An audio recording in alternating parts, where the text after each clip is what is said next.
I've been saying it on this channel now for months. Apple is about to burst the AI bubble.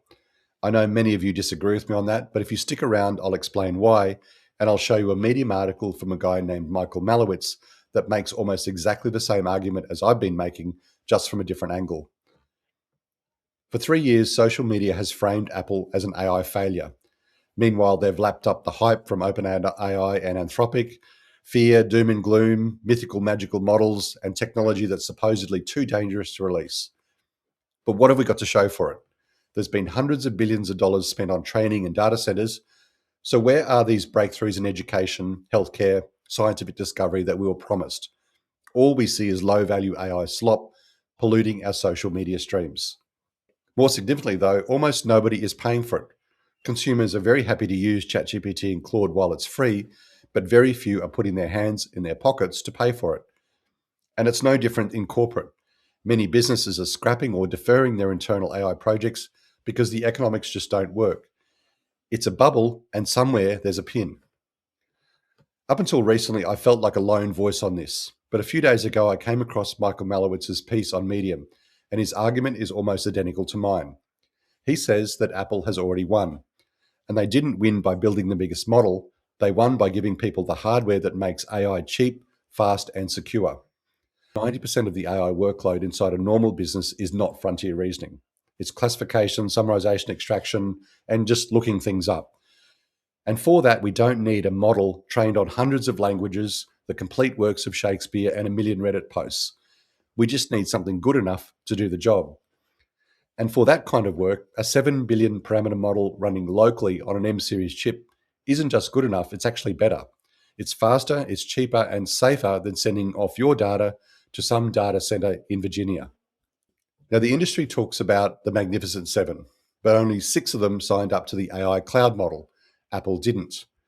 And this is important because the AI cloud cult has bet everything on one strategy: massive data centers or warehouses of NVIDIA GPUs, which suck electricity, guzzle water, and serve LLMs by the token.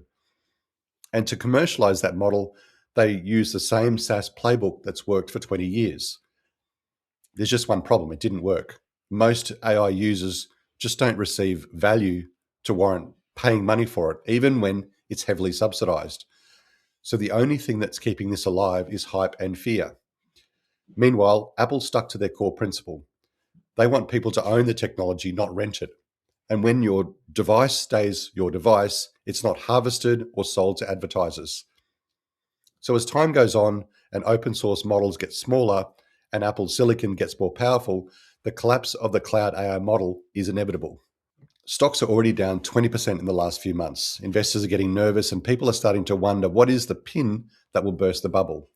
Will it be NVIDIA missing their numbers, OpenAI failing to raise, or Anthropic's financials being leaked ahead of an IPO? Malewicz argues, and I agree, that it's going to be something much more boring than that. It will be the launch of a 128GB Mac Mini with the M5 chip. If the rumors hold, the M5 will be one of the best on-premise inference chips that money can buy for mid-market workloads. That's the power of a server room sitting on your desk, drawing less power than a kettle. And I know this because I've been building large models on that kind of technology for years.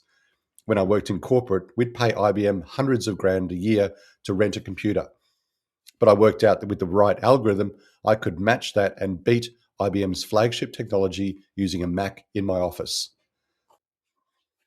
When the Mac Mini drops, the cloud AI business model will break.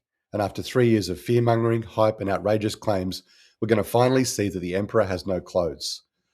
And then it's going to feel like Y2K all over again. Because 25 years ago, we were terrified that planes would fall out of the sky. And it turned out to be a great big nothing burger. And we'll look back at this AI bubble and see it exactly the same way. And Apple, sitting quietly and patiently from the side, will have been right all along. I'm Dr. Errol Brandt, the founder of Kiraa, and I'd love to hear your thoughts and comments, even if you disagree with me. Thanks again for watching, liking, and subscribing, and I'll see you in the next one.